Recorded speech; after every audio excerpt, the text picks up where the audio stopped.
नमस्कार। आप देख रहे हैं हम लोग और मैं हूं सुनील हालाखंडी। आप सबसे धन्यवाद है जिन्होंने मेरे इस चैनल को सब्सक्राइब किया, और जो लोगों ने अभी तक सब्सक्राइब नहीं किया और देख रहे हैं उनसे रिक्वेस्ट है कि इसको लाइक करें और मेरे इस चैनल को सब्सक्राइब कर दें ताकि आपको आगे नोटिफिकेशन आदि मिलते रहे। तो आज मैं एक रिसेंटली पब्लिश आर्टिकल के बारे में बात करूंगा जो कि शशि थरूर ने लिखा है, और उन्होंने वंशवादी परंपरा के बारे में लिखा है जो कि भारतीय राजनीति में एक तरह से बीमारी बन के उभर रही है और तेजी से बढ़ रही है। उनके लेख का शीर्षक था कि नेहरू गांधी परिवार ने नेतृत्व को जन्म सिद्ध अधिकार बना दिया है। यह थरूर का वंशवादी राजनीति पर बहुत बड़ा प्रहार था। उसमें उन्होंने ये लिखा है कि किस तरह से नेहरू जी ने पहले अपने पुत्री इंदिरा गांधी को, और उसके बाद फिर इंदिरा गांधी ने संजय गांधी या फिर राजीव गांधी को प्रधानमंत्री बनाया, और उसके बाद सोनिया गांधी कांग्रेस का नेतृत्व संभाली और एक तरह से वर्किंग वो एक तरह से सरोगेट प्रधानमंत्री रही, और उसके बाद अब राहुल गांधी कांग्रेस पर छाए हुए हैं और उनकी ही चलती है। तो उनका कहना है कि ये परंपरा केवल कांग्रेस में ही नहीं है, दूसरी भारतीय पार्टियों में भी फैल गई है। जैसा कि उत्तर प्रदेश में समाजवादी पार्टी ले या फिर बहुजन समाजवादी पार्टी ले, बिहार में लालू प्रसाद यादव की पार्टी ले, राष्ट्रीय जनता दल या और राष्ट्रीय लोकदल जो कि उत्तर प्रदेश में ही है, जो कि चौधरी चरण सिंह के पुत्र अजीत सिंह ने चालू किया था, और अब उनके पुत्र जयंत चौधरी इसके अध्यक्ष हैं। तो इस तरह उन्होंने कहा कि इस तरह से जो योग्यता पे आधारित लीडरशिप देश को नहीं मिल पा रही है, और वैसे उन्होंने ये नहीं लिखा। एक अभी तक भारत में इस रोग से अछूती केवल बीजेपी ही रही है और कुछ हद तक लेफ्ट फ्रंट की पार्टियां रही हैं। बाकी कहीं भी देख लीजिए, चाहे आप हैदराबाद तेलंगाना में केएसआर की पार्टी देखें, भारत बीएसआर बीआरएस जो भारतीय राष्ट्रवादी पार्टी है, या फिर दूसरी जगनमोहन की पार्टी देखें, वो भी एक तरह से वंशवादी पार्टी ही है। तमिलनाडु में वंशवादी पार्टी में हम केरल द्रविड़ मुन्नेत्र कड़गम का नाम ले सकते हैं। लेकिन इस सबको देख के मेरे मन में ये प्रश्न उठा कि क्या कांग्रेस एक वंशवादी पार्टी है? अब आप अगर इसके एक केस लेते हैं, स्टडी लेते हैं, जैसे कि मुलायम सिंह यादव की समाजवादी पार्टी। मुलायम सिंह यादव ने खुद ग्रास रूट से संघर्ष करके एक पूरी पार्टी बनाई, और उत्तर प्रदेश में कई बार वो मुख्यमंत्री रहे, और फिर उन्होंने अपने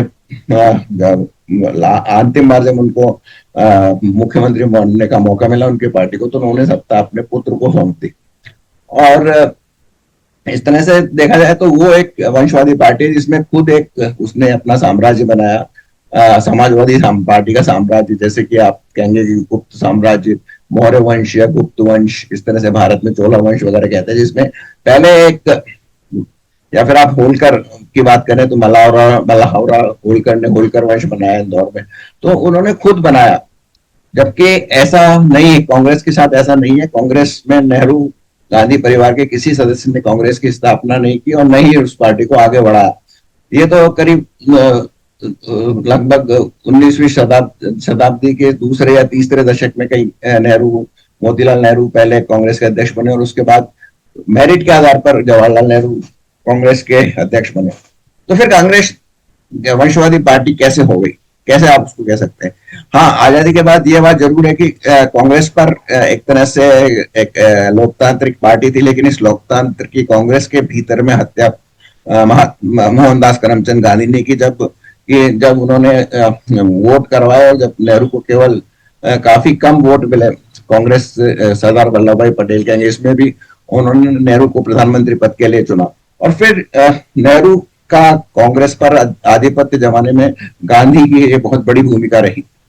उसके बाद फिर भी कांग्रेस में काफी बड़े बड़े नेता होते हैं जिनकी चलती थी, और जो जिनका कहीं पे आधार था, और कई तो बहुत ही पावरफुल मुख्यमंत्री होते थे, जिनमें मोहनलाल सुखाड़िया, वीरेंद्र पाटिल कर्नाटका में, हितेंद्र देसाई गुजरात में, ऐसे काफी बहुत ही दमदार नेता थे कांग्रेस में, रीजनल पार्टियों के भी। तो इस तरह से कांग्रेस नेहरू के जमाने तक कोई वंशवादी पार्टी के उसमें लक्षण नहीं दिखाई दिए। जब नेहरू जी की मृत्यु हुई, लेकिन उससे पहले उन्होंने वंशवाद की नींव जरूर रख दी थी कांग्रेस पार्टी में, जब उन्होंने कामराज योजना के दौरान काफी सीनियर मिनिस्टर्स को रेजिग्नेशन दिलवा दिया था, और फिर अपनी पुत्री को भी शायद उस समय या पहले महत्वपूर्ण मंत्रालय दिया था। इसका खैर कोई मेरे पास प्रमाण नहीं है, लेकिन वो जो योजना थी उसको इतिहासकार कहते हैं कि वो नेहरू जी ने इंदिरा गांधी को सत्ता में लाने के लिए की थी। वो एक बैकड्रॉप से उनकी चाल थी। और फिर जब नेहरू जी की मृत्यु के बाद कांग्रेस को प्रधानमंत्री चुनना था, संसदीय बोर्ड में लाल बहादुर शास्त्री और मोरारजी देसाई के बीच में मुकाबला हुआ, चुनाव हुआ, तो उसमें बहुमत से लाल बहादुर शास्त्री प्रधानमंत्री बने। लेकिन जब उनकी मृत्यु हो गई तो फिर इंदिरा गांधी यानी बैक कांग्रेस का आधिपत्य फिर से नेहरू परिवार, गांधी परिवार के पास चला गया। तो जब तक इंदिरा गांधी की थी तब तक भी बहुत ज्यादा लक्षण नहीं थे वंशवाद के कांग्रेस में, ऐसा मेरा मानना है। इसलिए मैं कांग्रेस को वंशवादी पार्टी नहीं मानता हूं। इंदिरा गांधी ने मोरारजी देसाई को क्यों हराया, इसमें मैं कांग्रेस की वंशवादी परंपरा को नहीं मानता हूं। मैं कांग्रेस के उन नेताओं को और उन सदस्यों को मानता हूं जो कि जिनकी चाटुकारिता और जिनका विश्वास एक तरह से साम्राज्यवाद में ताकतों के प्रति रहा, और जिनकी ललन पोषण ही अंग्रेजों के जमाने में हुआ था, क्योंकि जो वो किसी एक राजा या किसी एक व्यक्ति को की पूजा करते थे, तो उनकी जो हीरो वर्शिप थी उसके कारण इंदिरा गांधी बेसिकली प्रधानमंत्री बनी। और उसके बाद जब 1969 में कांग्रेस का विघटन हुआ, उस समय भी बड़े बड़े नेता थे, मोरारजी देसाई, निजलिंगप्पा, संजीवा रेड्डी आदि, इन्होंने कांग्रेस छोड़ के नई कांग्रेस बनाई। लेकिन आम कांग्रेसी या फिर जो तीसरे या चौथे लेवल के कांग्रेसी थे, जो हमेशा जी हजूरी या एक तरह से राजा महाराजाओं में जिस तरह से दरबारी व्यवहार करते हैं, उस मानसिकता के थे, तो उन्होंने इंदिरा गांधी को ही अपना नेता चुना। तो इसमें कहीं से कहीं तक इंदिरा गांधी ने कोई इंपोज नहीं किया वंशवाद को।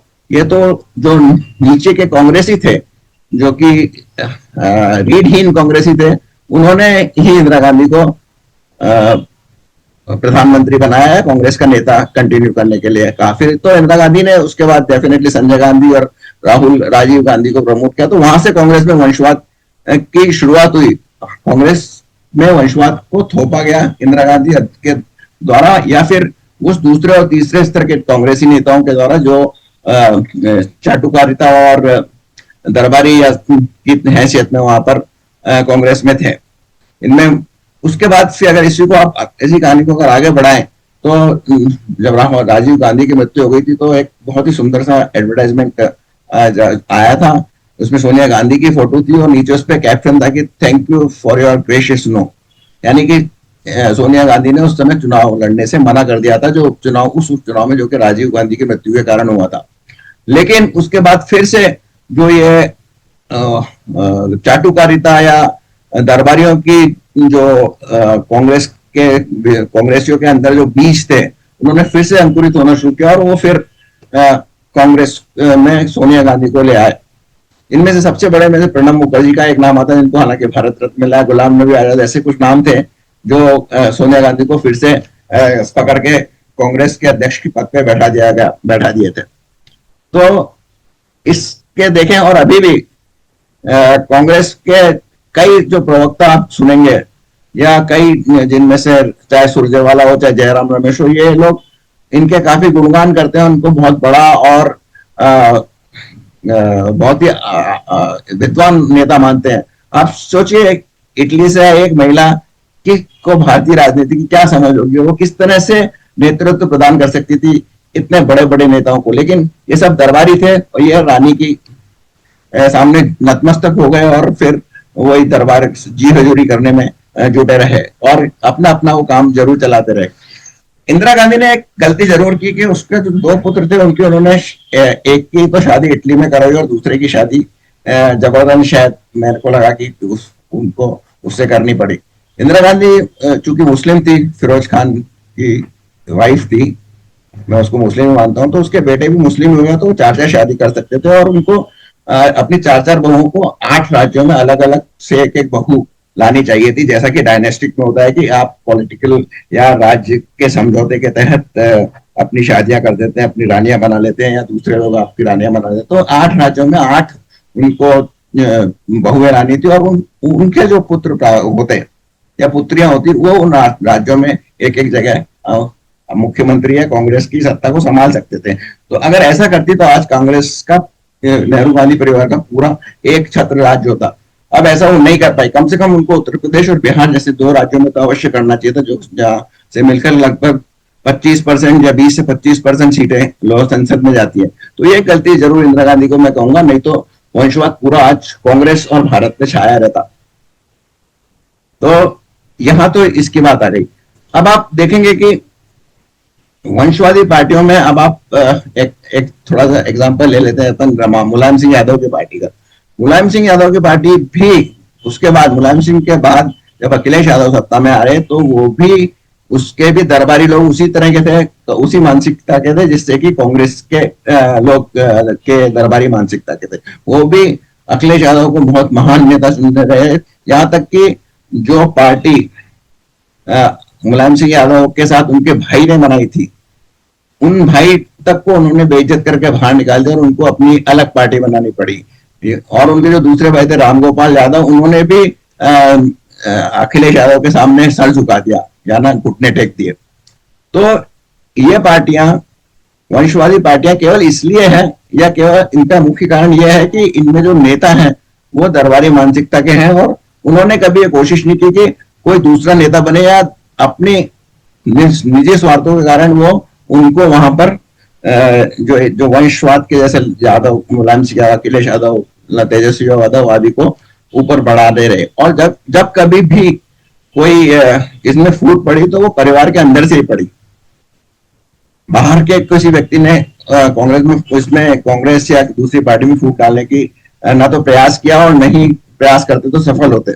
हाँ, कांग्रेस में जरूर कुछ नेताओं ने अपने आप को असहज महसूस किया और वो अपने क्षेत्र में काफी प्रभावशाली रहे, जिनमें से प्रमुख ममता बनर्जी हैं। हालांकि शरद पवार ने भी सबसे पहले सोनिया गांधी से नाता शरद पवार ने छोड़ा था, लेकिन वो एक ऐसा आदमी था जो सत्ता के बिना, ऐसा बिजनेसमैन था जो सत्ता के बिना नहीं रह सकता था। तो उसने भी घुटने टेक दिए थे सपना सोनिया गांधी के आगे।